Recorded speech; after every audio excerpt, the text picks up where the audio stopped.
Hey there, fight fans. Don't forget to like, share, and subscribe this episode of Combat Sports Talk.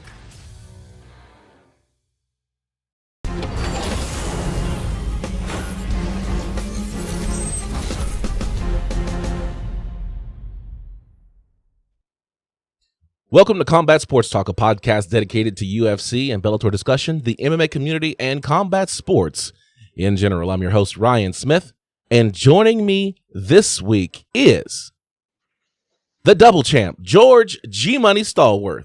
What's up? What's up? Hey, how you doing, bro? Hey, I'm doing great. Look at us. We're like twins today. We're both rocking the Intelligent Defense discussion group, MMA discussion group on Facebook t-shirts. Got our swag on. So if you guys want to engage us in debate throughout the week and you're tired of people calling you casual, then come check us out on the Intelligent Defense discussion group, MMA discussion group on Facebook. That's where a lot of the stories and a lot of the things that we talk about on the show, that's where it begins. So join us there. All right. Well, hey, guess what? Neither one of us are mothers, but it is Mother's Day, so happy Mother's Day to all the mothers out there. Absolutely. And you know, we always think about those people who are mothers of young human children, but there are also mothers of anyone taking care of someone else or something else. You know, there's a lot of pet mothers out there, and so I will tell you this, that normally I would not conflate human mothers to pet mothers, but so often, at least in the corporate world, people get left out, you know, and so we don't want to leave anybody out today. So to those people who are taking care of anyone, happy Mother's Day. I'm gonna reserve my comments for when we're off camera again. You know what I'm trying to do here. I'm trying to be more inclusive here. Yeah, you know, I'm trying to be more inclusive. So, you know, pet mothers, huh? So everybody, if you are caring for someone, you're providing that maternal instinct to another living being. Happy Mother's Day. How about that? All right. Sounds good to me. All right. We have a great show. We got a lot to cover, so let's go ahead and get into it. You know what? I'm gonna make it dealer's choice. I'm gonna let you decide. Do you want to go into the action or do you want to go into the headlines? What you want? What you got today? Let's go with the headlines, man. The action's gonna be there. You know, let's go with the headlines. All right. Well, that's what we will do. We're gonna start this show off with the headlines. This is Finding the Angles.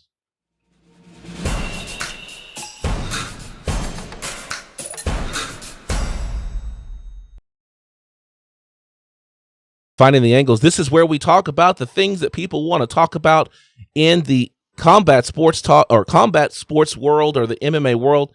First one right off the bat, everybody's been talking about it. You know, new revelations coming out after the release of Diego Sanchez. We had a full show last week dedicated to Diego Sanchez and, you know, kind of the decline of his career and the rise of Josh Fabia, who really resulted in a turning point for Diego Sanchez. And so what we wanted to do was continue that a little bit with this, you know, with this, our headliner for the week. All right. Diego Sanchez said that he is fearing for his life after exposing the UFC. He's talking about Instagram and how robots are creating an anti-Fabia narrative. And so one of the things he said is that he's, you know, he is fearful for his life. He said that, you know, he's fearful that this company, which is $1 billion, and to his words, $1 billion company monopoly, that there's going to come after him. And he says that something might happen to him in 2 years, you know, maybe a couple of years, maybe he wrecks his truck, or maybe it's a headline that says, "Oh, Diego overdosed or committed suicide." He says he doesn't know, but he would not put anything past the level of evil within the UFC. This is something that I think is very noteworthy. Number one, because Diego Sanchez is expressing these fears, and many people believe that Josh Fabia is the one who's putting these thoughts in Diego Sanchez's head. So, George, I want to kick it over to you. What is your initial reaction about Diego Sanchez's concerns? Well, before I even go there, I just want to say that Our resident conspiracy theorist is not on the show, and this is a time when we absolutely need him here. So, John Keys, shout out to you. You're not here. If I had the soundboard, I'd be hitting the crow button for you right now. But back to this Diego thing, man. I got that crow button. I'm running the soundboard. Dude, this is a case where just hearing how far he's gone and thinking that the UFC would conspire against him when all they need to do is protect themselves legally from what they perceive as a I guess a lawsuit, an incoming lawsuit. What would the UFC have to gain by killing Sanchez? I think that's a relevant question. One person would say that they would want his silence because he's speaking out, because he is, quote, in his terms, exposing the UFC, that in order for some of these big bombshells that he has that might rock the UFC and bring this multi-billion-dollar global company down, that they would want to somehow silence him by making him look like he committed suicide. I'm sorry, but these bombshells he's dropping aren't career enders for the UFC in any shape, form, or fashion. So you got left at the airport. That's a simple phone call to a UFC executive to say, hey, can you send a car? What was the other thing he said? Oh, you don't like the way that the media is handling your spotlight. Mm-hmm. Well, in this case, I don't think the media necessarily is the UFC. I mean, there's other media reporting on this, not just the UFC. And the UFC's media typically tends to be solely centered on actual fights. The commentators are there to commentate on fights. They don't really talk a lot about what's going on around it.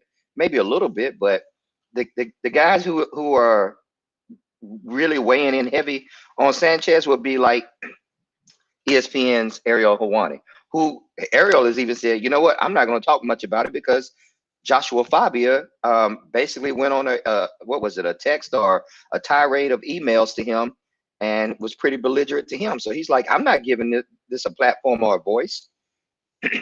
Yeah, I don't know, man.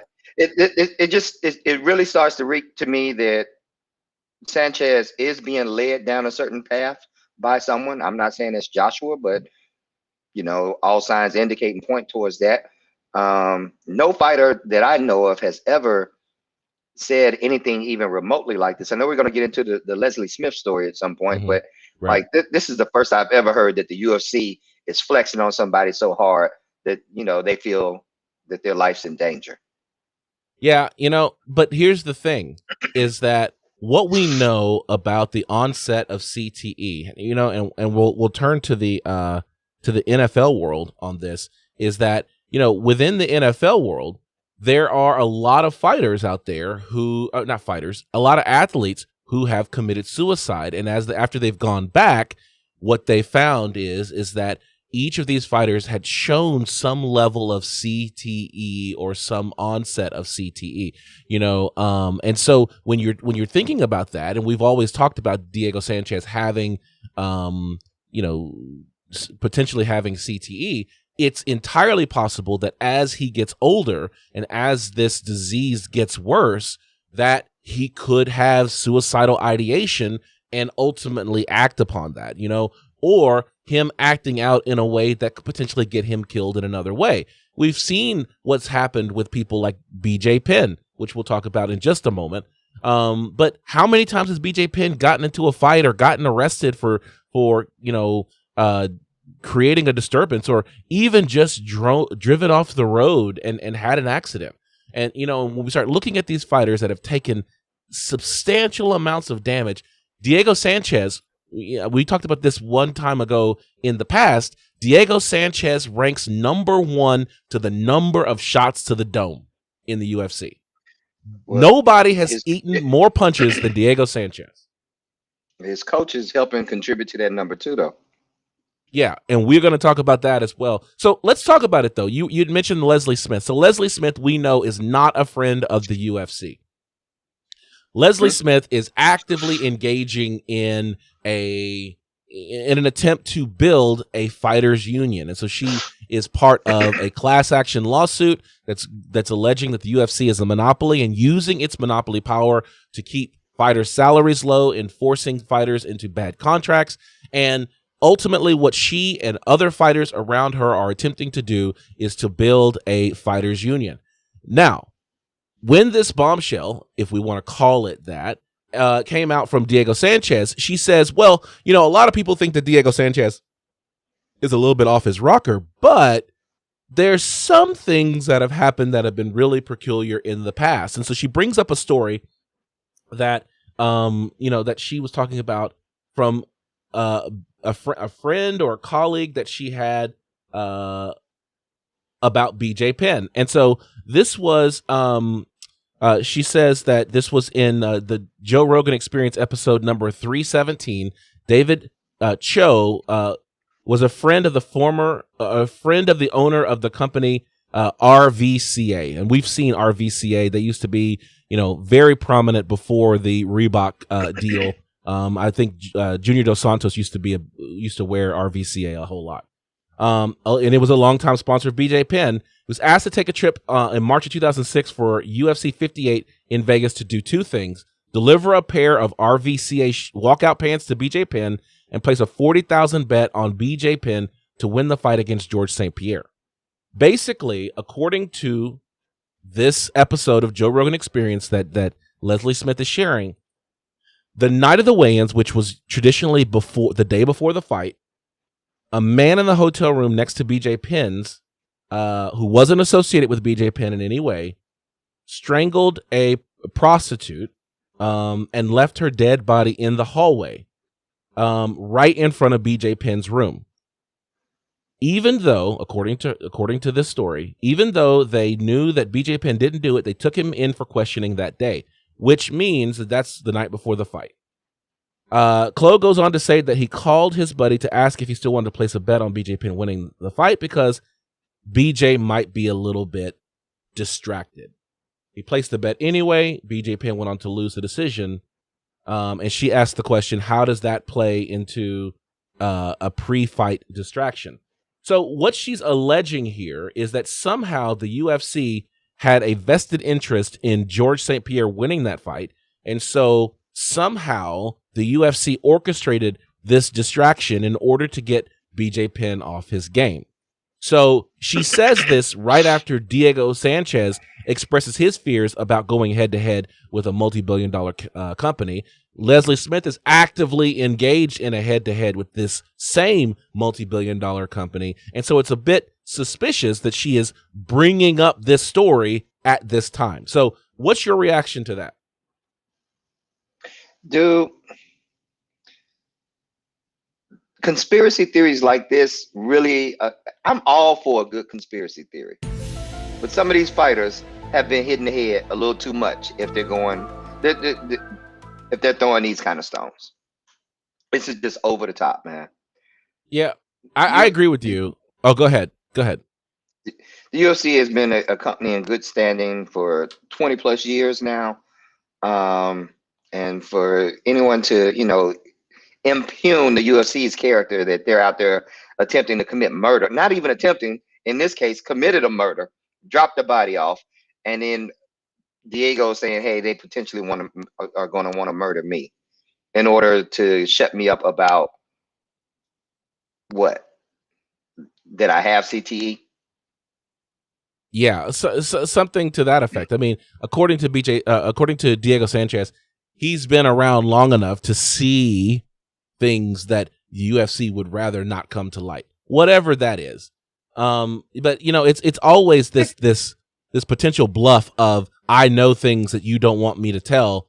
That, it's like, if you know things and they're illegal, then tell them, bring it to the authorities. Why are you protecting the UFC, Diego?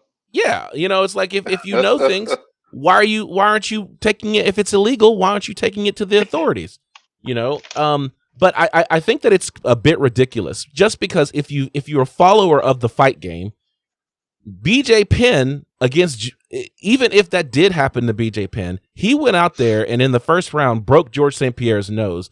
George St. Pierre had to struggle and fight the entire fight and he barely won that fight against BJ Penn. It was a super close fight.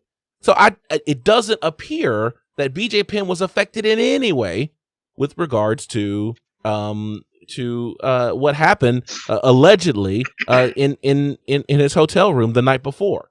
But to bring it up and to suggest that somehow this correlation brings about causation, which is, one of the biggest fallacies that you can have, is also disingenuous on Leslie Smith, and I think hurts her credibility, because it's like, why would you bring up two things that aren't related and try to suggest somehow that they are? Mm-hmm. So this is just just bad on Leslie Smith, and I'm not digging it. But that doesn't change the fact that Josh Fabia and Diego Sanchez are going head to head, and this is the next thing. So Josh Fabia then starts putting out that Dana White and Sean Shelby are sleeping with female fighters who are signed to the UFC. So what do you think about that?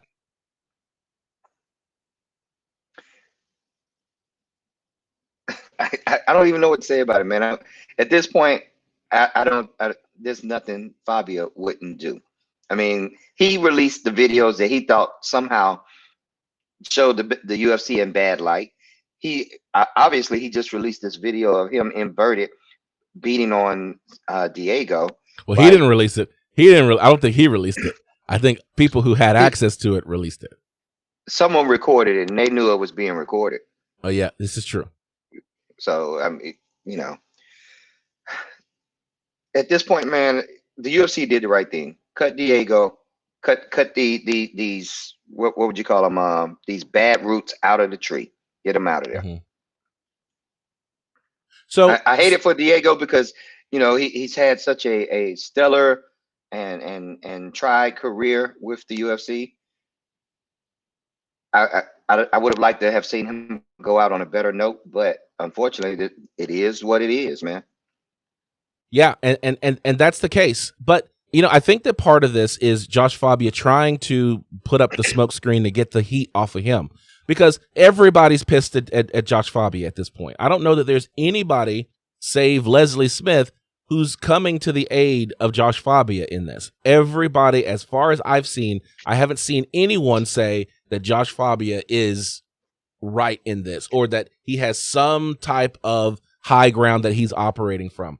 Everybody is like, this guy is crazy. And then the video comes out, and you talked about it. So a video was released on YouTube, and this is where Ariel Helwani, who typically tries to be a bit objective and not really taking sides, is like, listen, I can't even be objective on this. I've got to say something. And it's a video of Diego Sanchez upside down, swinging from a rope, or I don't know how he's hanging from a rafter or whatever, but he's upside down, and Josh Fabia is clearly punching Diego Sanchez in the head and kicking him as he swings back and forth upside down.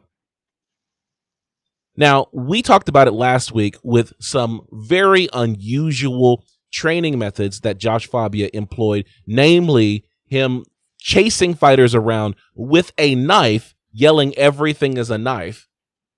And to now see this, what looks like some type of meditation exercise where Diego Sanchez is eyes closed, swinging upside down with his hands kind of in a prayer position or covered his face, and you've got Fabia punching and hitting Diego in the head and kicking him as he swings. Like, that is so bizarre. It is bizarre to the level of disturbing.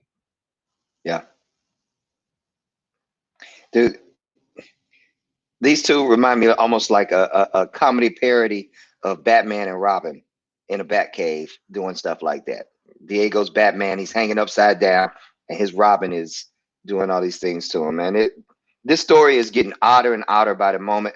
I'm just waiting to see what's going to drop next, because there's going to be more. Well, there actually is. And so there's another video that releases. Imagine that.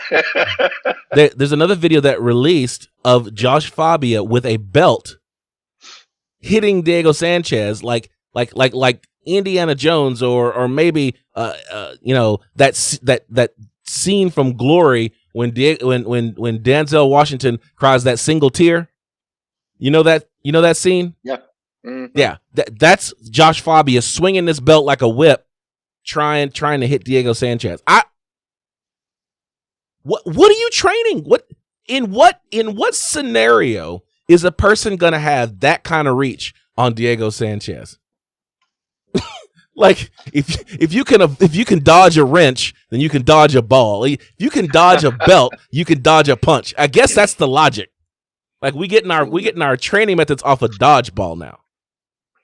Man, there's a thing out there with body conditioning, but coaches, fighters, people who train typically don't strike other people in the head for the purpose of you can't condition the head. You can't condition the brain. You can condition the body to some degree. So you'll see guys work body shots just to get you used to accepting a shot, being able to breathe through a shot, things like that. Mm-hmm. But the things Josh Fabia is doing, kicking Diego in the head upside down, punching him in the head, slapping him in the head, beating him with the belt, chasing after him with a knife. Dude, people call Child Protective Services for acts like this. That's all this is criminal. It's pretty crazy because at the end of the day, you got the fact that the fight game has been around for longer than the UFC, right?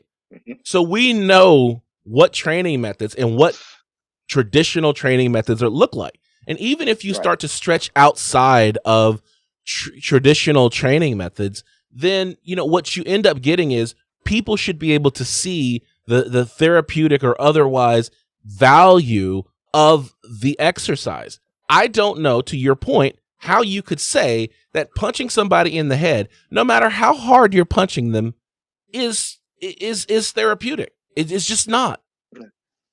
So speaking of getting punched in the head, Canelo Alvarez adds the WBO superweight title to collection after Billy Joe Saunders fails to get off the stool in the 8th. It was the uppercut from hell that broke his orbital, as what many people are saying. His eyes swole. There you go. Say that 3 times fast. Slowly swole shut. And eventually, the corner, I guess you could say they threw in the towel, or they just basically, he did not answer the bell. And so therefore, Canelo Alvarez emerged as the champion. He has one last belt to get, and that is the IBF Super Middleweight Championship. And that is being held by Caleb Plant. And if Canelo, who is already ready to fight that fight, if he gets that, he will unify all of the super middleweight belts and become the undisputed super middleweight champion. I was going to say, who's the guy that holds the IBF belt? His name is Caleb Plant. Is he the guy that was in the video arguing back and forth with Canelo? Have you seen that? It probably is, because that's the last belt that he has to get, and it would make sense that if you were a promoter worth your salt, that you would have Caleb Plant sitting in the audience ready to cause a scene, before that, or after that fight if Canelo won. So either way, because all the belts were on the line that night, Canelo was either going to walk away as the WBO super middleweight champion, along with the WBA and the WBC. The IBF is the last one to get. So either way, somebody was going to get a call out and going to make a call out to Caleb Plant to unify the titles. Well, now, this is where I wish that mixed martial arts had this structure, so that you could unify the Bellator, the ONE FC, and the UFC title and become the undisputed MMA champion of the world. Because the fact is, Francis Ngannou is great, and we believe Francis Ngannou is the most dangerous and the baddest man on the planet. But the fact is that Brendan the Truth Vera, he's still holding the heavyweight strap at ONE FC. And Ryan Bader, even though that joker is a light heavyweight, is still the heavyweight champion of Bellator. PFL. We could go there. We're going to talk about those later on too. We could go PFL. The only thing about PFL is that they don't have a true reigning champion because they have seasons. You win the championship season, but you are not their heavyweight champion. So that's the only reason why I left PFL out. But to your point, yes, you could also unify that belt as well, or that championship as well. So I wish that we'd had it that way, but because the structure is so different in the MMA world and in the UFC, that you just can't get that true heavyweight champion of the world. So that would be an interesting dynamic if we did have something like that, where fighters were able to float between those organizations at will, and could pull belts and that kind of thing. That would be interesting to see how that would play out, how it would affect pay, how it would affect your ability to, I guess, garner a fight. Because hey, this fight over here is a little bit more interesting than this one, that kind of thing. Well, it would have upward pressure on salaries, simply because of the fact that now you've got an external body who owns the belts. That's the thing that isn't happening right now in MMA world, right? Is the fact that each promotion owns its own belt and not a federation that's a third party objective third party. So if there was let's see, a world martial arts, a WMAC, all right, WMAC, World Martial Arts Company or whatever, commission. So let's pretend that there's a World Martial Arts Commission, and so they have a belt that is the world belt that anybody can fight for, and they have a ladder of 100 fighters from every one of the promotions. So now the UFC is trying to get a fight between Brandon Vera and Francis Ngannou, but now they've got to bid on how much they are willing to pay and how big the purse is going to be, so that the WMAC will allow the UFC to hold that fight. Mm-hmm. So now that's how that begins to escalate or increase the value of the fighters, because now ONE FC is like, well, we want it at the ONE FC event, so we're gonna make the purse $50 million. That's $25 million a fighter right there. UFC is like, no, we're gonna do it for $100 million. That's $50 million a fighter. Because once the UFC puts that fight on, that fight we might end up paying $99 per pay-per-view for that, right? And so they're going to make their money. Oh, go ahead.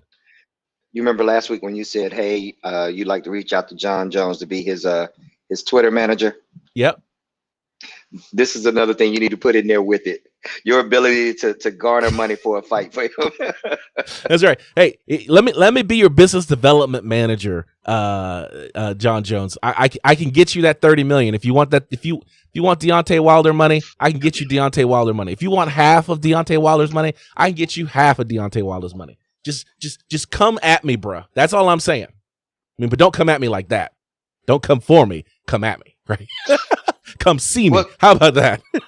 The way you just broke this down, though, it clearly explains and plays out to a common person why there's such a discrepancy in pay between boxing and MMA. Right.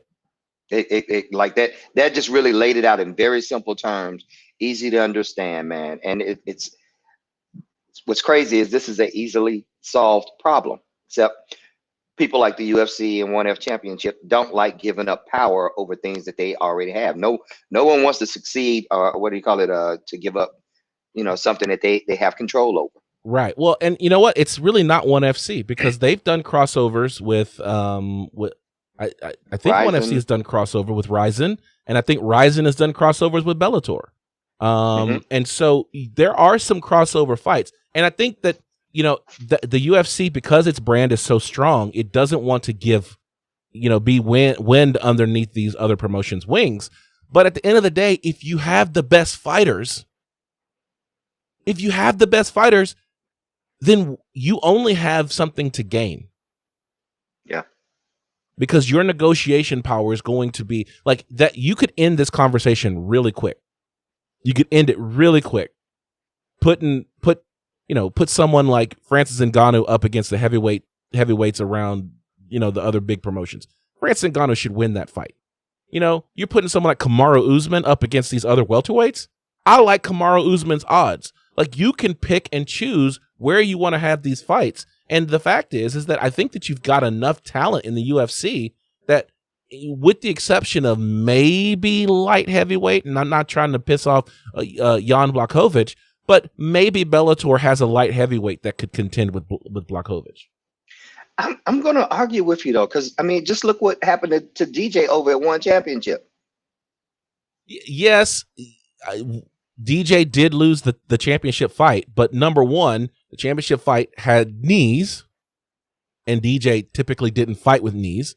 Number two, flyweight is 135 pounds, where DJ saw all of his success at 125 pounds. And the fact is that,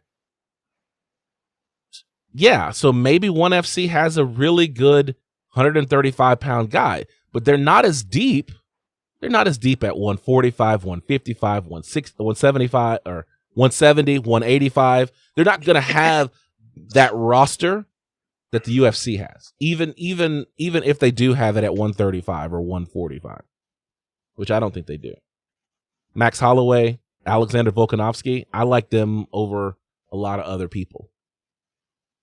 But speaking of call-outs and Caleb Plant and Canelo Alvarez arguing, creating kind of a scene, if you will, the scene was stolen earlier in the week by Jake Paul and the hashtag gotcha hat. So he got it tatted on his leg now. Yeah, so why would Jake Paul get a tattoo of gotcha hat and a picture of a hat tattooed on his leg? Well, because his brother Logan Paul, these two YouTubers who are trying to make a name for themselves in the world of boxing by boxing people who are not active boxers, is his brother Logan Paul is scheduled to fight one of the greatest boxers of all time, Floyd Mayweather. And so at a press conference where Logan Paul and Floyd Mayweather were supposed to meet, Jake Paul confronted Floyd Mayweather, and as they stood toe-to-toe talking smack to each other, Jake Paul reaches over, yanks the hat off of Floyd Mayweather's head, yells, "Gotcha hat," and tries to run in a throng of people. He does not make it very far, and whereas Floyd Mayweather may be a great boxer, he's a smaller dude. There's some not so great boxers that are giant dudes that are his bodyguards, and they showed Jake Paul what it feels like to suffer some consequences. These guys are doing a great job of promoting this fight. So whoever is what's the word? This promotion team needs to be hooked up with the UFC, hooked up with One Championship, hooked up with Bellator, because they are doing a phenomenal job at promoting this fight. So here's the thing, though, because if Kelechi was here, he would, and Kelechi didn't even want us to cover this story on the show. For one, I know. For those of you who want to know some of the behind the scenes, when this happened, I'm like, okay, this is definitely going on the show. Kelechi's like, no, we should not be celebrating or otherwise condoning the actions and behavior of the Jake Paul and Logan Paul brothers. Like he's like, in bringing this up, we are in some way condoning and giving lift to this. And it's like, well, because we cover stories, it's a story that people are talking about, so we need to cover it, but we don't have to celebrate it. And for me, I personally think that this is wrong, and Floyd shouldn't actually be fighting Logan Paul, because I think that it tarnishes his career, even if he wins, because he's got everything to lose. If he wins, everyone's like, you're a great boxer, and you beat up a guy that has like he's fought less than 3 fights or 5 fights. If he loses, then it's like, Floyd Mayweather, you got beat by a YouTuber. Like Floyd has nothing to gain, and at this point, how much more money do you need, really? Like $100 million. Does he is he that bad off that he needs $100 million? Bruh, $100 million on the table, easy for you to grab. This is like taking candy from a baby for him. Is it though? That's the thing, is that we expect that it's easy for him as an elite fighter to take this candy from this baby who is barely a professional, who hardly has any experience. But Logan Paul is a big guy, and he's not just some sloven YouTuber that just sits in. He actually is athletic. We talk about a puncher's chance. This could be that time where one punch lands, and then what happens? $100 million. I guess, but I just think that it is something. It does say something about our society when we are excited about a fight like this, and we get excited to see these antics to play out, on the screen. This goes back to Kelechi's point. The basis of this fight in of itself is not exciting at all. No, there's no reason why anyone wants to see this fight. There's nothing compelling bringing you to this fight. But the promotion taking place around the fight is creating that buzz. You get what I'm saying? So I get what Kelechi's saying. Hey, man, we shouldn't even, we shouldn't be co-signing these kind of antics. But what Jake Paul just did is reminiscent of Conor taking Aldo's belt and parading around in the room with it. It's the same thing. It is. So, big props to the promotion team over there at, what is it, TMT and the Jake Paul brothers. And look, these other fighters need to be taking note. I disagree with you. I think that this is and this is why this is why this episode is called When MMA, or the effect of WWE on MMA or on combat sports. Like, this is it. When we start saying that this is good promotion, that it's not just the interest of the fight, to see if this fighter who is elite is as good as this fighter who is also elite, to see what these two will do against each other. That's not the interest. That's not what we are interested in seeing. What we are interested in seeing is people brawling out on the sidewalk over a hat. That's what we want to see. No, not so much that. No, not the brawling out part, but just the storyline between, like you said, the fact that he actually took the hat and upset Floyd, and Floyd's reaction to it. No one wants to see the brawl out. No one wants to see Floyd's bodyguards pouncing all over Jake Paul, blah, blah, blah. But what I am saying is to you is already just with the gotcha hat merchandise or getting the tattoo, that part of what I'm talking about promotion. He just posted a video where he's laid up eating a sandwich or something, getting his tattoo, and it's got like 1 million views already. That's what I mean by promotion. He's stoking the fires or the flame for the fight. Sorry about that. You're good. So you're over there adjusting stuff. Look, yeah. See, even you're dealing with promotion. You're putting things together. Yeah. Well, sorry about that. But that is it. Is that yes? But now we're celebrating it and we're encouraging people to do this in future fights. Like no. But no. Hear me out. It's encouraging them to do this in future fights because what are we seeing? We're seeing that more eyeballs, more views, more click-throughs are coming because of these antics. So it serves to logic that if you want more eyeballs, then you need more antics. If you want to get people talking about your fight, you need to do what Jake Paul and what Floyd Mayweather and Logan Paul have done.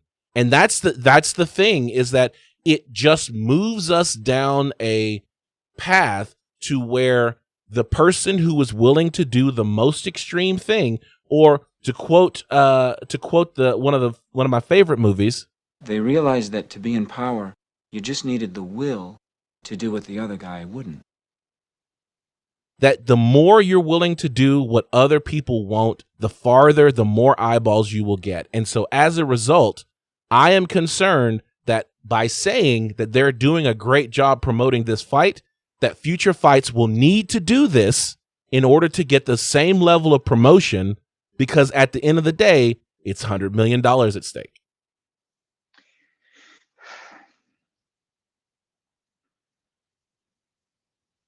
And do you remember during the Floyd and Conor fight, and Conor smacked Floyd on his bald head in the press conference? Okay. Floyd didn't have this kind of reaction. He sat there and smiled about it, took it, and let it go on. You know why? Why? Because there's money involved in this. Why was his reaction to snatching the hat so different? I think that there's probably a lot of things that could probably have been different. That sitting at a press conference versus being surrounded by a whole bunch of people, there's energy in the number of people that were all around them versus a press conference. That's probably one of them. Number two, if you want to say that this is all promotional stick, then the Conor McGregor Floyd Mayweather fight was already going to make lots of money. People wanted to see that fight. I don't think that there as many people want to see Logan Paul versus Floyd Mayweather. So if we are going down the path of this is all promotional shtick, then that's another thing. He doesn't have to jump up because it's not going to get them more money by fighting Conor McGregor at the press conference, but it could potentially get more people because now the video of Floyd Mayweather attacking Jake Paul circulated not only the combat sports community, but also Jake Paul and Logan Paul's fan YouTube base as well. community. So there is actual value, if you will, in reacting differently there versus against Conor McGregor. And also the fact is, if that Floyd Mayweather would have jumped on Conor McGregor, he might have gotten a double leg takedown. Even though he's not a wrestler, Conor still has some BJJ. And so, I didn't Floyd think about Mayweather it from got that part. taken. You might have got trounced for free, huh? Yeah. So, so it's one of those things where I agree with Kelechi in the fact that it sets a bad precedent. I don't like what that says about what future people have to do, because theoretically, the fact that Conor did slap Floyd Mayweather on his head may have led to the hat getting snatched this time, which may lead to somebody throwing a punch in the future at Floyd Mayweather. But it also says that when Conor McGregor came on the scene and started talking all that trash, it eventually led to people like Colby Covington. It eventually led to other people who started acting out in order to get the eyes, because at the end of the day, it's the antics and the willingness to do what the next man won't that gives you that power to be able to call your shots. And we've seen it time and time again in the MMA world, and we're seeing it happen again with two YouTubers who are literally calling out everybody they can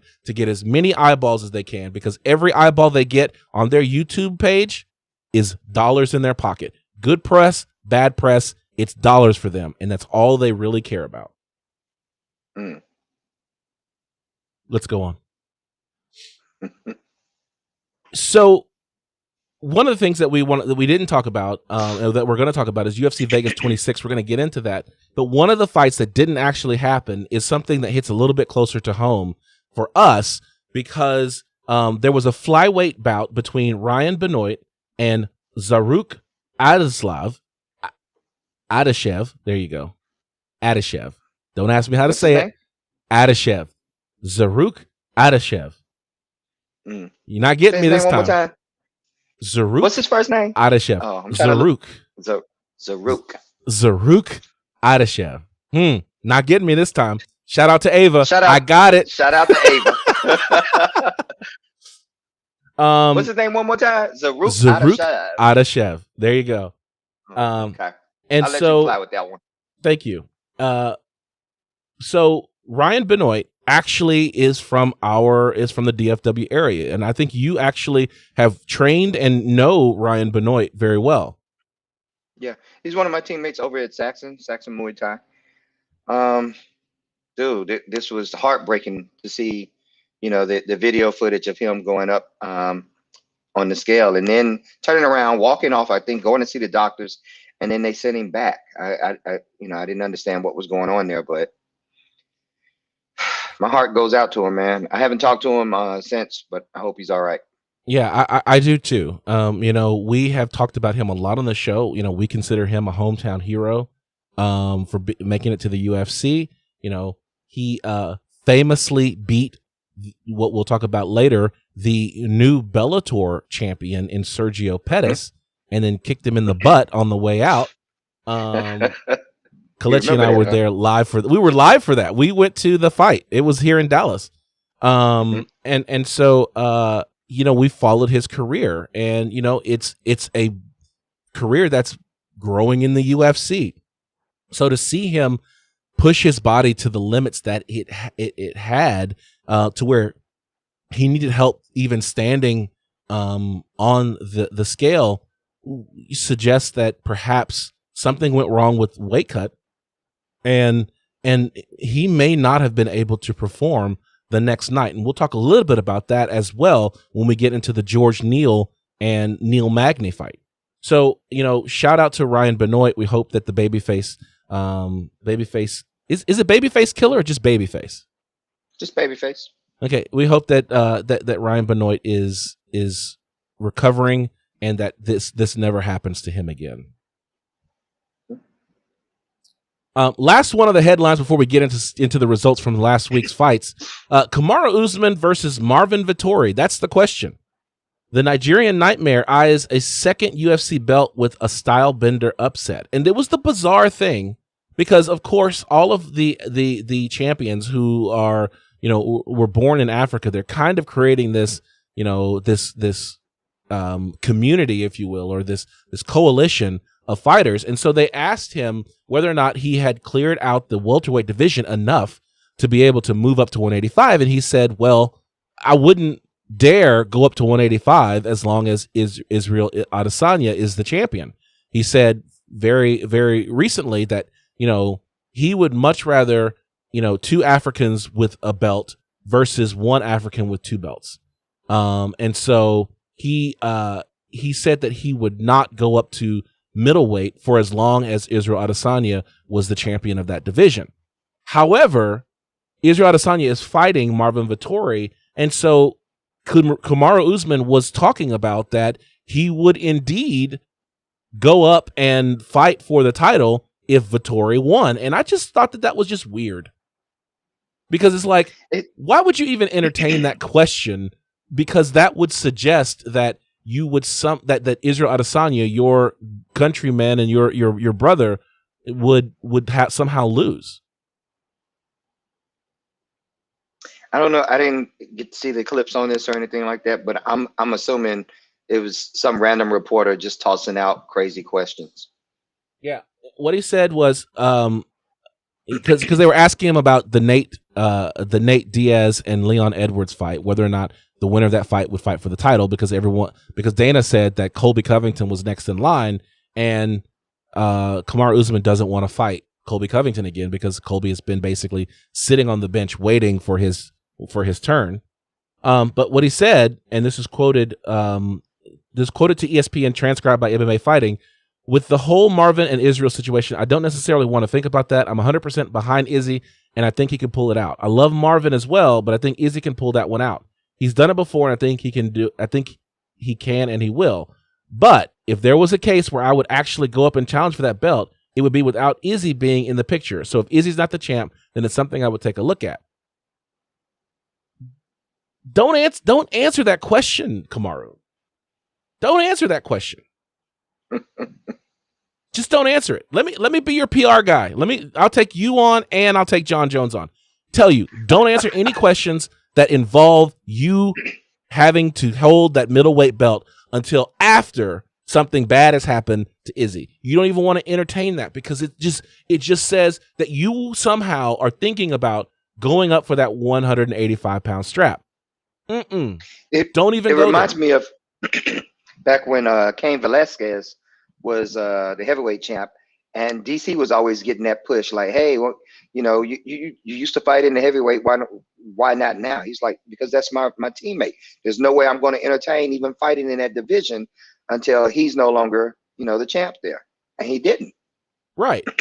But it would be insane if Cain Velasquez is fighting against, who did Cain lose to? Cain lost to Stipe, right? He also lost to Francis. Yeah, but he lost to Stipe. He lost the belt to Stipe. Oh. I think. Yo, if you're listening, message me if I'm wrong. I'm doing this by memory. I'm not looking at anything when I'm doing that. But it would be crazy if Stipe Miocic and Cain Velasquez are scheduled to fight. Daniel Cormier is answering the question of whether or not, you know, like, yeah, I believe that Cain is going to win, but I could move up to heavyweight if he loses. Right before the dude's going to fight? Like, no, don't answer that question. You just stay in the Cain Velasquez is my boy, or Israel Adesanya is my boy. I am 100% in his corner. I'm not even entertaining it. I am 175-pound champion, and that is it. That is your line. You stay on that line. Don't even mention Marvin Vettori's name.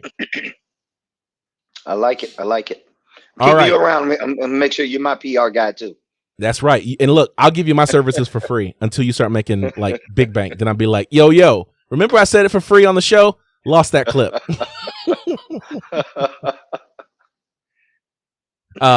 So let's talk about it. There was a lot of action on this past week. We're going to talk about 3 of the major promotions and what was going on there. This is the official decision.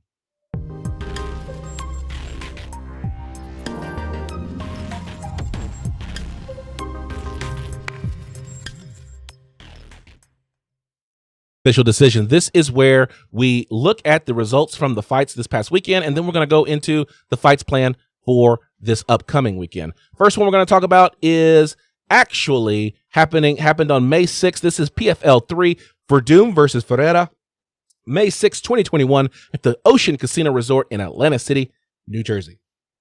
So, of course, PFL is the most unique promotion because they have an actual season where fighters fight in a bit of a round-robin tournament to qualify for the playoffs, where then it becomes a single elimination tournament for a champion who will win a $1 million purse. So that's a really super interesting thing. And so we're going through that initial prelims, if you will, period. And there were 3 fights on the main card. The first one was Larissa Pacheco, who defeated Julia Pajic via TKO in round 1. Last year's name again? Which one? Pacheco? Either. Pacheco and Pajic. Okay. Last year's champion, Kayla Harrison, defeated Mariana Moraes via TKO in round 1. She was pretty dominant in that performance. Just basically mounted her and just punched her in the face for like 30 seconds before they actually brought it in, called the fight. Like that fight should have been called a bit earlier. And then in the main event of the evening, Renan Ferreira versus Fabricio Verdum. Ferreira defeated Fabricio Verdum via knockout strikes, round number 1, 232. And so when we're talking about how the combat sports world is bending towards WWE, this is the pinfall that wasn't. This is where the referee slapped his hand 3 times but the fight didn't end, and next thing you know, the other fighter wins. This is that controversy that we've seen so many times in the squared circle. But this happened at the PFL. And so Fabricio Verdum was very upset. When the fight started, Fabricio took down his opponent, basically grappled all the way to a dominant position. The position was reversed, but in getting the reversal, Fabricio Verdum was able to get an armbar triangle, which is a very cool position. But all the while, his head is exposed, and the free arm of Renan Ferreira is just sitting there and just pounding on Fabricio Verdum. As the position got tighter and tighter, and Fabricio looked like he was going to win, it appeared as though Renan Ferreira tapped in submission to Fabricio Verdum, who released the hold, but it didn't get called by the referee. And so Ferreira, being the veteran that he is, kept dropping bombs on Fabricio Verdum and eventually knocked Verdum out for the victory, upsetting, one of the great heavyweight champions in mixed martial arts. When I looked at the video, I heard what you referred to as the phantom tap. It's hard to tell for sure what the intent was there. I saw the hand move. I don't know if he was just adjusting or what. Ideally, yeah, I would have thought that he had tapped. But speaking of a veteran move, Fabricio has been around long enough to know you don't stop until the referee pulls you off of someone. This is true. The fight is not over until the referee stops the fight. This is very true. I got the video. This is the video. So you're going to hear, this is from PFL's post-fight comments. They're talking to Fabricio Verdum, so you're going to hear the voice of their commentator and Fabricio Verdum talking over. But keep your eye and and watch this tap for those of you who are watching the live video. If you're listening to the audio, then this is a good reason for you to support us on YouTube or anywhere where our video is shown. Here we go. So this is the position. Ferreira has now reversed that position, and now he's on top, and Fabricio has the arm bar and the triangle. So here we go. So he's dropping bombs.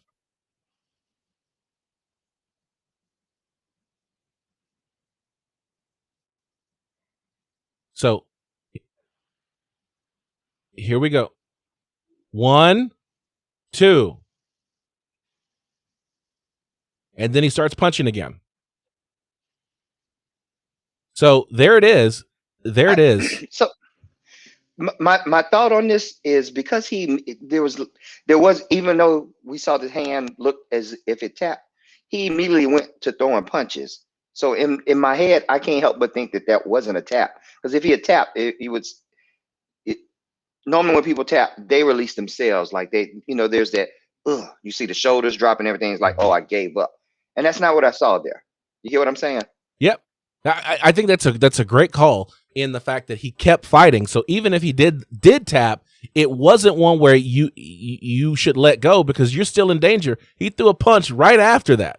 But you might recall, and I don't remember when this happened, but this happened in the past, let's say 3 to 5 years ago, where somebody appeared to tap and the fighter let the hold go, thinking that the fight was over, but the referee did not call the fight over. There is something that happens in training, and the reason why I call it a phantom tap is because a lot of times in training, whenever you're rolling around, you'll get into a submission hold, and because it's just training, you'll just do this little if you can see it here, a little tap like that, right? Just a little double tap to say, okay, you got me. And if you watch, remember they used to do the Gracie breakdowns. Renan Gracie would do the Gracie breakdowns. Once they showed the position, that you'd give a little tap and the guy would let go. It looks to me like that was a quote training tap where it was like, oh, there you go. Let me go, Fabricio. You got me. And Fabricio's like, finally I won. And it's like, no, you didn't win. That was a phantom tap. You just got. And so usually we see people when they tap, like you said, it's a shoulder shrug. They release the hold. They don't keep fighting. But we also see more than just 2 taps. It's usually like several taps or 3 taps or something like that. That's much more visible. But because the referee didn't pull him off, didn't tell him to stop the hold, this isn't Husamar Palhares, who used to keep those leg locks in, and the referee would have to crowbar him, jaws of life him off of the guy. This is just, you got to have the referee see it. At least start yelling, he tapped. Mm-hmm. So it's going to be interesting to see how this plays out, because I understand that Fabricio is probably going to appeal the decision. Yep. Do you know where this fight took place? It was in where? Jersey? It's in New Jersey, Atlantic City, New Jersey. Yeah. I think they do have a pretty good commission up there, so it's going to be interesting to see what happens as a result of this. Yeah, absolutely. But looking at the video, honestly, man, I can't say clearly that I feel like the guy was tapping. All right. What do you think? I think that it could have been a tap if the referee had been in a better position. I think that it would have been called a tap. But because he kept fighting, Fabricio should not have let go of that position. And so because of that, it wasn't a tap. The dude kept fighting. The referee didn't call the fight. So it was not a tap based upon what the judging in the ring and the action in the ring suggested. You got, Fabricio. I'm sorry. You got. Friday night was Bellator 258, Archuleta versus Pettis. This is the fight that we covered last week. Get that crow button ready. You know what? I don't even like you right now. I don't even like you right now. So there were 4 fights on the card. Michael Venom Page defeated Derek Anderson via TKO. Face kick. That's all it took. Yeah. One well-placed kick to the face. His nose, he lost the nose. I mean, the nose looked like sunken in, like freaking, what's the name of that? It was pretty nasty. I was trying to come up with an analogy, but I couldn't come up with one. Peter Chiali defeated Patricky Pitbull, not Ferrer. He goes by Pitbull, via TKO cut stoppage. This is one, I think Chiali is also a Fortis guy, isn't he? I'm not familiar with him. I think he's a Fortis guy. So, we might want to check that. I think he's a Fortis dude. Okay. This is just going to show how DFW, more the FW, but still is really coming on the MMA scene. We've got a lot of Fortis fighters who are making waves. What do you mean more the FW? Where's Fortis located? In Dallas. I thought it was in Fort Worth. You don't even know where it is. Oh, look at you. Listen, casual. Okay, hold on. Casual police on you. Hey, look. No casual. This is a no casual zone. Hey, let me ask one question. I need you to be honest. Okay. Is Fortis located north or south of 635? I love you. Because if you guys know your Dallas geography, yeah, go ahead. Ryan does not travel south of 635. Yeah. So if you got to know Dallas's geography a little bit, but there are several major freeways that go east-west in Dallas. And so at the very top, you've got 380, and that is basically Canada. Okay. South of 380 is 121, which is basically Oklahoma. Okay. South of that is George Bush Turnpike, which is where most people live, between 121 and George Bush. Most people, me. and then south of George Bush, you've got 635, and then even south of 635, you got Northwest Highway, right? I do not acknowledge anything south of 635 because I never go south of 635. Now, I claim Dallas for people who don't know the geography, but I don't live in Dallas. I live far from Dallas, to be honest. So if Fortis is south of 635, does it really exist? Well, yes. Fortis is it in Mexico? In Dallas. It's in Dallas. There you go. It's far south. Is that South America? Is that Brazil? Downtown Dallas, baby. It's downtown Dallas. I should take a trip there. I'm going to have to get a caravan and 3 weeks worth of food, but I'll get there. See there? There you go. Anyway, Anthony. I wasn't aware that he was from Fortis, so I think he is. I look into it. I think he is. And so I was reading a story, and I vaguely remember them saying that Patricky Pitbull lost to a Fortis prospect. Anthony, go ahead. I was going to say that the DFW area in general, when it comes to combat sports, is really, making a rise or a name for itself all around, man. I hear it from guys who come in to visit us. They're like, man, we didn't realize that Dallas is on the map like that when it comes to MMA and or fighting in general, or even just the quality of training that's taking place here in the DFW area. Yeah. Well, no, it says he's fighting out of Dublin, Ireland. So I must be wrong on that one.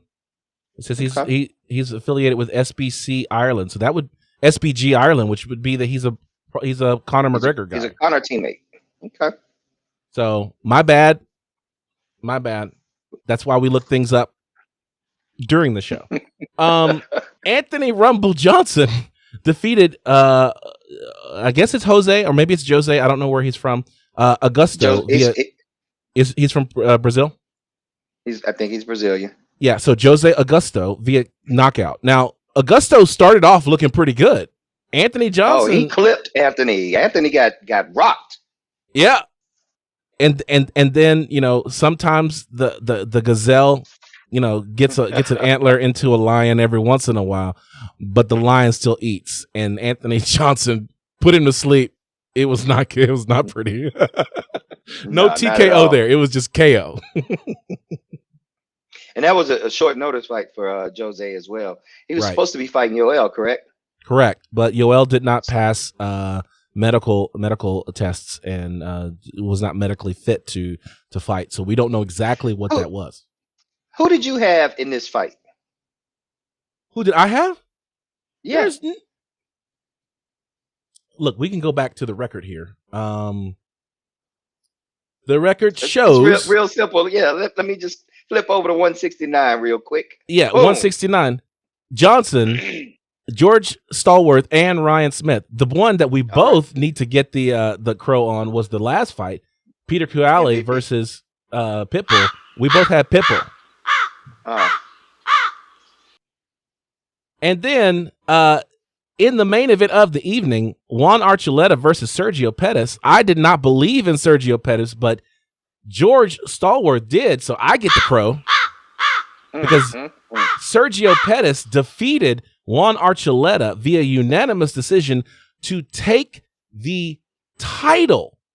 The 135-pound bantamweight title is now held by Sergio Pettis. People are going to ignore the fact that Sergio Pettis was a former UFC fighter because they only call out former UFC fighters when they lose in other promotions, not when they win. So Sergio Pettis, and it was a pretty dominant performance, 50-45, 49-46, 49-46. So two judges had it 4-1, and one judge had it 5-0. That's as dominant a performance as you're going to get without a finish. All right, and then finally, UFC Vegas 26. We talked about Ryan Benoit and how he was not able to compete on this card, but this card had a lot of people who weren't able to compete due to COVID and other reasons. So the Marina Rodriguez versus Michelle Watterson became the main event of the evening. Diego Ferreira fought Gregor Gillespie, and Gregor Gillespie, even though he lost to Kevin Lee, some time ago, Gregor Gillespie is a knockout artist. I would pick him almost every day of the week. Like, that dude is great, and he kept his knockout streak going with a defeat of Diego Ferreira by TKO at 4:51 of round number 2. This was a very good fight, man. A lot of chain wrestling taking place. I expected Diego to fare a lot better against Gillespie. I think Gillespie was the underdog in this fight, man, but he brought the fight to Diego, man. If you go back and watch it, if you get a chance, man, you'll hear Diego's a Fortis guy. I think I mentioned that, but you'll hear his coach in the background really getting into him, telling him, things that he needed him to do during the fight. And even the commentators were talking about it, how great the coaching was from the sideline for Diego. But unfortunately, he just couldn't get it done. All right. Maurice Green faced off against Marcos Rogerio de Lima, and de Lima defeated Maurice Green via unanimous decision, 30-26 times 2 versus a 30-27. That means there was a 10-8 round in this fight. So de Lima was just dominant. This was a really weird looking fight, man. Herb Dean was the referee for it, and he had to stop the fight to really talk to both the fighters about some of their behaviors and things like that, man. It was just really weird. Maurice Green basically just failed to even attempt to get up off the ground for most of the fight. It was just really bizarre. Like, he's not even trying. He closed his guard and accepted the bottom position for most of the fight. Well, that's not a winning strategy because the unified rules of MMA says essentially you can't win off the bottom. I'm not, by saying that, I'm not saying that is not true and that is not right. Like, you should be able to win off the bottom. I'm just saying that fighting off the bottom will not net you a superior position on the judges' scorecards, even if you're trying for submissions and things like that. The only person that I've seen, that's not true because other people have done it, but the most recent person that we've seen win a fight off his back is Trailblazer Kevin Holland. Neil Magny defeated Jeff Neal. Jeff Neal's a hometown hero via unanimous decision, 29-28, 29-28, and 30-27. Jeff Neal, you said that you thought that Jeff Neal was doing really well in the fight. So I wasn't, my eyes weren't particularly glued to this fight. I was watching it at the bar, but from everything I saw, it looked like Jeff was being the aggressor. Jeff was controlling the center of the octagon. He's putting Neal up against the cage. I'm definitely going to have to go back and watch that fight with a fine tooth comb for an eye and see what did I miss from that, from that initial glancing of it. But it surprised me. I was surprised by the decision. And then to hear that it was unanimous. Yes. So here's the thing that may have led to, that may have contributed to Jeff Neal's kind of fading over this fight. He released a statement that says, well, there goes another one. And this is on Instagram. Felt really good for the first round, and the second one was close. Even in defeat, I'm still proud of this one as well. It was another honor to step in there with another crafty veteran in Neil Magny. I'm probably going to take some time away and take care of my health a little bit. Remember, he nearly died from sepsis, and he was in the hospital for a very long time. And so this was one of his recent fights back. He said he almost pulled out of this fight last week because I was vomiting and had diarrhea for 3 days. And after having to rehydrate and replenish what my body lost, I found myself sitting at 208 pounds exactly 1 week before weigh-ins. But I got issues, so I said, screw it, and cut 37 pounds in 1 week. This dude is weighing 208 pounds, fighting at 170 pounds. This is why we have these issues with weight cuts. Why are we doing this to ourselves where we're fighting at these light weights and having to cut, even if it was in training, cutting 37 pounds and doing it in a week? So perhaps that's why he faded. That's why he wasn't able to continue, even if it was he perhaps won the first round. At least 2 judges gave him 1 round. So if they gave Neal the second, he definitely didn't win the third. And so we can see that cutting 37 pounds in a week, which he acknowledges is a super dangerous and stupid decision, but nothing great ever gets done by trying to play it safe.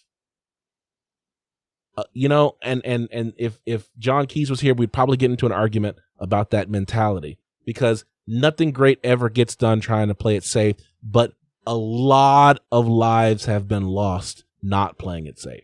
Playing it safe. Yeah. So, hopefully Jeff Neal is never in a situation where he has to do that again. In the co-main event, Donald Cowboy Cerrone got finished by TKO to Alex Morono, who is in a Fortis guy. That's the guy. That's the Fortis guy.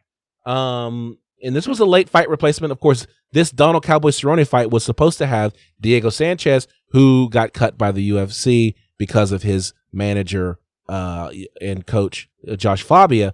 Morono steps in there, goes to work on Cowboy Cerrone. And it was really interesting in this fight. They were talking about the fact that Cerrone doesn't really move his head, and he's very heavy on his feet because of the fact that he's a Muay Thai fighter. And I'm interested to hear your thoughts on that he doesn't move his head, and he's very heavy on his feet because he's trying to generate maximum power. And as a result, the right hand, the straight right hand, was open and have been open for many fights. And it was open again for Alex Morono, who clipped Cowboy Cerrone and then finished him with 20 seconds to remain. I don't know if I necessarily agree with the thought that Muay Thai fighters are heavy on their feet. In fact, I would No, probably say that we're very light on our feet. go back and listen to the commentator. They weren't talking about Muay Thai fighters in general. They were talking about the fact that Cowboy Cerrone was a Muay Thai fighter who is heavy on his feet because he is trying to generate a lot of power. So it's not a like I see you lean forward in your chair. Don't come at me. I'm just shoot the messenger. Yeah.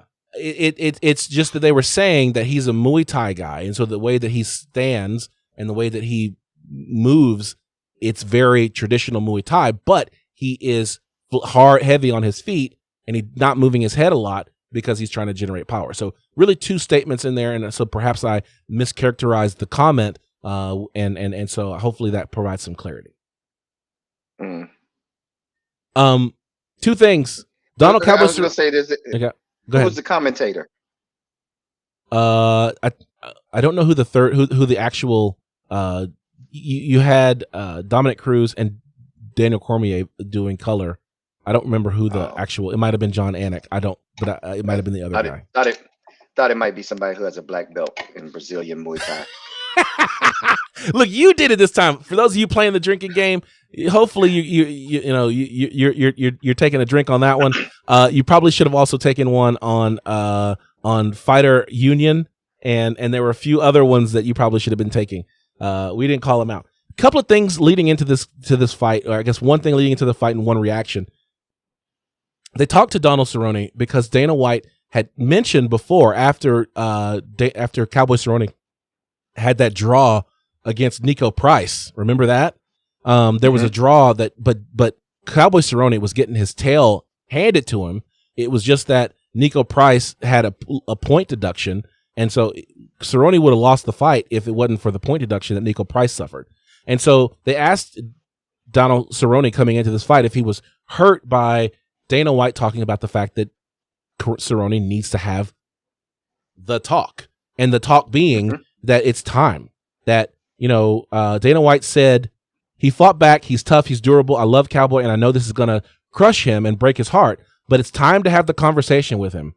Let's talk about stopping. I know he's going to say, I don't want to stop, but we got to have the conversation. Cowboy Cerrone said that, of course, we took a little slower approach this year. I don't know. I am getting old. I need to slow my fighting down a little bit for sure, but let my hand heal, but we're ready. But he said that it did hurt him that Dana White is starting to talk about, Cowboy Cerrone ending his career. Well, now he's got beaten by a young up-and-coming fighter in Alex Morano. And basically what Cerrone says is it's a rough day in the office. The game can get changed. All it takes is one big shot. I think he's saying the game has changed. All it takes is one big shot. He hit me with a good one and set me back. Hit me with another good one. I heard my coaches say, grab a hold of him. It's like, man, I don't know if I can take 3 of them. The kid came in really hungry and ready. No excuses on my end. I was ready. I warmed up great. I came out and started early. And that's true. Cowboy changed levels and went for a shot first second of the fight. But at the end of the day, these fighters keep getting younger and he's getting older. But I saw part of this fight too. The rule out there on Cowboy is swarm him right out the bat, and I think that Alex did that. As soon as the bell rang, Alex came out and put pressure on him immediately. And so you could almost see the mental breaking. I wouldn't call it mental breaking. You could see the look change on Cowboy too once he started to get touched more and more. So yeah, I'd like to see him maybe one more time at 155. I think 170. Even though when he first started at 170, he was a world beater for a second, according to Joe Rogan. But I think 155 would be a better look for him to buy out. Let him finish at 155. Yeah, and that's what he's asking for. He's like, I think after losing, he's lost 5 and had 1 draw, but we all know that Nico Price basically beat him up. So we'll call it 6. six fights without a win. We could say that. I think that's a good indicator that it's time. And so I would like to see him, and he's asking for one more fight. Let him not go out with a TKO loss. Let's find him somebody at 155. And this is what Diego Sanchez was asking for in fighting Cowboy Cerrone. Let me have my swan song. This be my last fight, and then I'll bow out gracefully. That's what Cerrone is asking for. He wants to fight at 155. I don't know who I would be comfortable putting him in against at 155 right now. But it needs to be somebody maybe in the 6 to 10, maybe even outside of the top 10. Dude, I hate that we're not going to get that Diego and Cowboy fight now, because that would have been a great one, right? Yeah. All right. So all that leaves us is one last segment, and that is the fight card.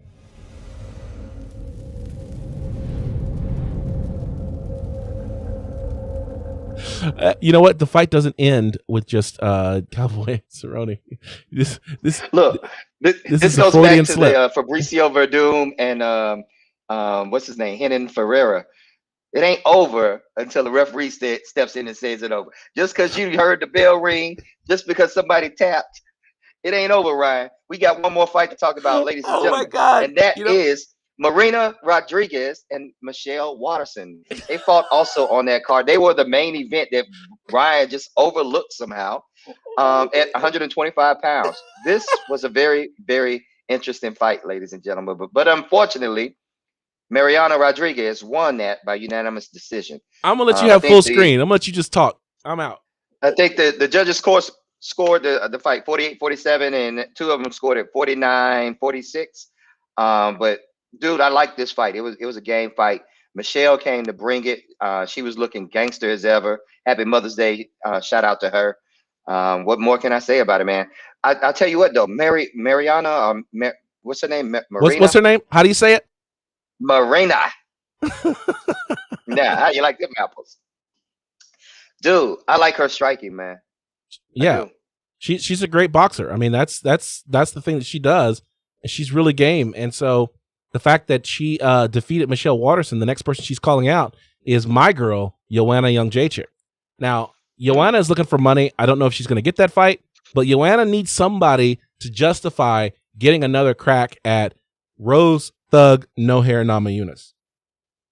I think that's a good matchup for both of them. Mariana striking versus JJ strike. I think JJ definitely is the better striker. But it will be one of those fights where Marina will get much better. All right. Anything else to say before I press on? I don't know. I was gonna say, did you spell her name right on there, or am I just messing her name up? No, so you just messing up. It's Marina. All right. Now I'm gonna make like a Lee Nails and press on. There you go. This is the fight card. I've already played it, but I'm gonna play it again. The fight card.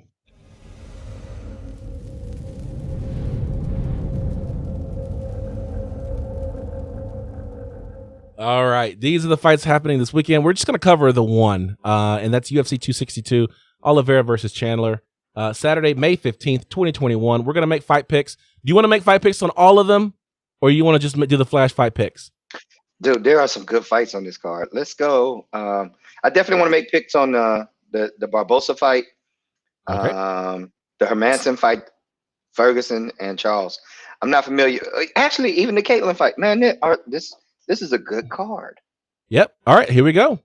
Edson Barbosa versus Shane Burgos. Who you got? Boy. I'm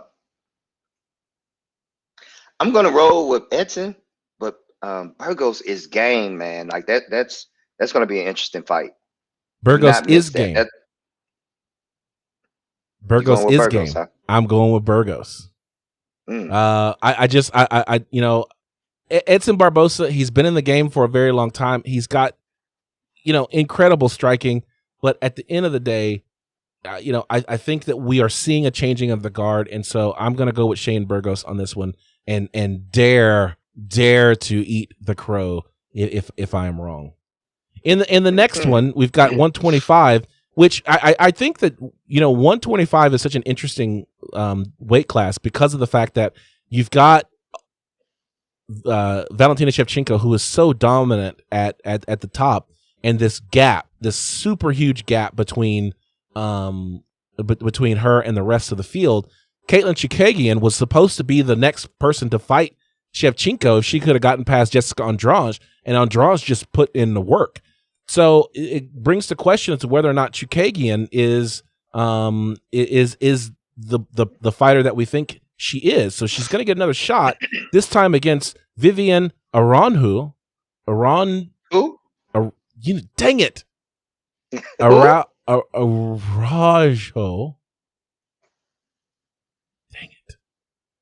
Dang it. Who you got? Not Araujo. That's I'm what I going with said. Caitlin on this one, man. Me too. I'm going with Caitlin Chikagian. She's the next best with regards to the 125ers. I'm gonna pick her. In 185, we got Jack Hermanson versus Edmund Shabazian. Look at that. I got that one right. You got that one right. Isn't Shabazian trained by Ronda? Yeah, Ronda and Coach Edmund, yeah. Okay. I'm gonna go with Hermanson, man. I saw that last Shabazian fight, and I think Hermanson is gonna pull this one out. You know what? I want to go with Hermanson. Actually, I want to go with Shabazian because he's kind of the golden boy. He did lose his last fight, but he didn't lose it as bad as to say that he is not an up and comer. So I'm gonna give him one more try. Who was his last fight against? Let's look that up real quick. My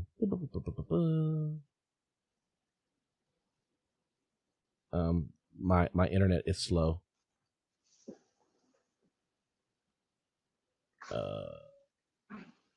Edmund Shabazian, the golden boy.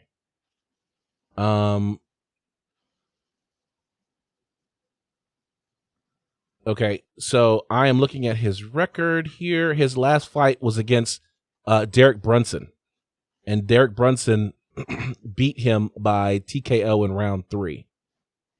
But he has wins over Brad Tavares and Marshman. I'm rolling with Hermanson. Okay, all right. I'm gonna change my pick to Hermanson. All it takes is a little investigation, huh? Yeah. I forgot that he had lost to Hermanson, so I'm gonna go and change that up. In the next fight of the night, we have Tony Ferguson versus Beneil Dariush, co-main event. Who you got? You know who I got. I am I don't know. I am on the hype train. Ride or die. I'm Tony Ferguson. Tony Ferguson could walk in there on crutches, carrying a wheelchair, and I've got Tony Ferguson. I got that dude. That is my dude. He is my number 2 favorite fighter. I don't care what the past says. It's Tony Ferguson. Hand me the crow. You know what? I'm going to do this. Boom. I'll eat crow as I pick Tony Ferguson. That's how I roll. I'm pumped. I'm pumped for Tony Ferguson. El Kukui for the win. That's who I got. Dariush is surging right now. I don't know if that, if you know that or realize that. Yes, I know that. And yeah. Go ahead. Look, I have been ride or die for Tony Ferguson. I want to pick Tony too, man. I want to, but I just don't see this one going his way, man. Dariush is just like, I don't know, man. That train is rolling.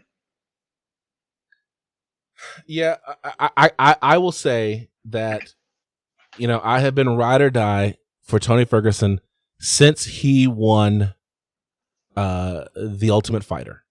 Like, that's how long I've been on the Tony Ferguson hype train. I've been on it for a long time. And the fact is that this is the end of his career. So I don't think he'll be part of the 60, but I think that if he loses to Beneil Dariush, I have to get off that train. I just have to. 2 fights ago, this was everybody's uncrowned lightweight champion. You know what I mean? Right. It's crazy how just that short span of time changes the trajectory of someone's career.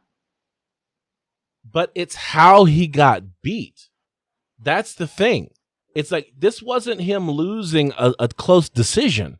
This is him getting beaten from pillar to post by Justin Gaethje, and then coming back and getting outclassed by Charles Oliveira. Like, he got embarrassed.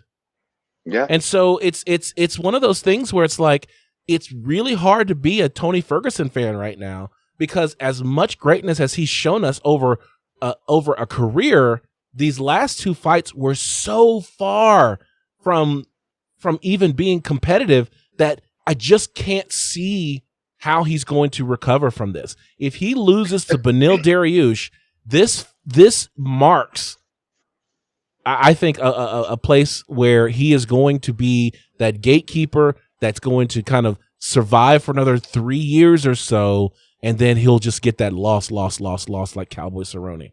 You know, unless he can find a way to get to 145.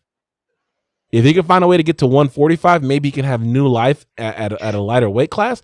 But he's getting old, and I don't think he can make 145. I think he cuts from like 200 and some, or 190 or 200 pounds to get to 155. So, ride or die. I'm here, Tony Ferguson. If my voice can reach out to you, I am still picking you to win this fight. I said that I would be here, and I'm making good on my promise.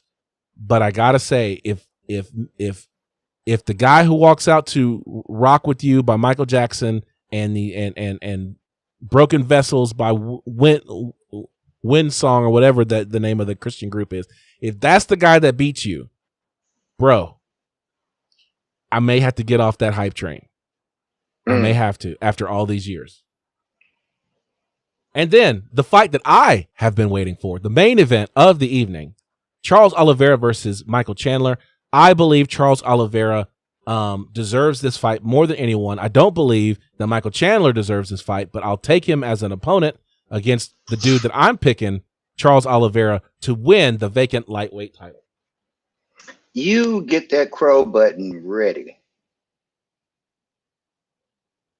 Oh, it's ready. But I'm not eating crow for that one. Yeah, you're going to be eating a lot of crow on that one. All right. Sounds like you got Michael Chandler. Yeah, Mike's going to ground and pound I almost said an expletive. Thank you for that. Yeah, this is not going to go the way Charles Oliveira thinks it's going to go. I think Charles Oliveira is going to be elusive. He's a decent striker. I think that he's got crafty ground game. I think that he's going to let this fight go where he wants it to go, and he's going to stay out of the range of that powerhouse of a right hand that Michael Chandler earned this fight with by landing that fight against Hooker. No, it's actually the left hand that earned him this one. Is it left hand? That's what's going to happen. He's not left-handed, but he switched. He threw like a double jab, right cross, and then he stepped in the southpaw and hit the left hand. Bah! And that rocked him. Either way, I don't think he's going to land it on Charles Oliveira. I think Charles Oliveira is going to prove elusive, and what's going to happen is over the course of this fight, we're going to get to these positions where it's going to be all about Brazilian Jiu-Jitsu, and we're going to get a submission, and Charles Oliveira for the win by submission. Chandler's going to either go to sleep or he's going to tap. All I got to say to Charles Oliveira to go, all I got to say so we can make the full circle, Charles, if he taps twice, it ain't a tap. Make sure he taps a bunch. I'm going to need you to cut this clip out and save it for the next show. So when you're eating that crow, we can have this playing in the background. All right. We'll see. Hey, by the way, for those of you who are watching, I will go live, and maybe I can get a special guest or two to come join for the main event. So we'll go live for the main event on Saturday night. We may even open the hotline and get some of you to comment. So get ready. We'll open the hotline. We'll do a main event coverage and see what we get. All right. Follow us on social media. On Instagram, I'm at Combat Sports Talk. I am at darkside_Muay Thai_. All right. And if you want to follow John Keys, he's at Keys to Victory. And Kalechi, who is not here, is at Push Pull Pray on Instagram. You can find us on our website at www.combatsportstalk.com, and we are on all of your favorite podcasting platforms. I want to send a shout out to MMA Junkie, MMA Fighting, MMA Mania, Bloody Elbow, and show your shirt, the Intelligent Defense. Let me move the mic out of the way. The Intelligent Defense discussion group, where we start a lot of these conversations and have really good debates. So join us there on Facebook. So on behalf of George G Money Stallworth, my name is Ryan Smith, reminding you to keep your hands up, your chin tucked, and throw bombs. We'll catch you next time.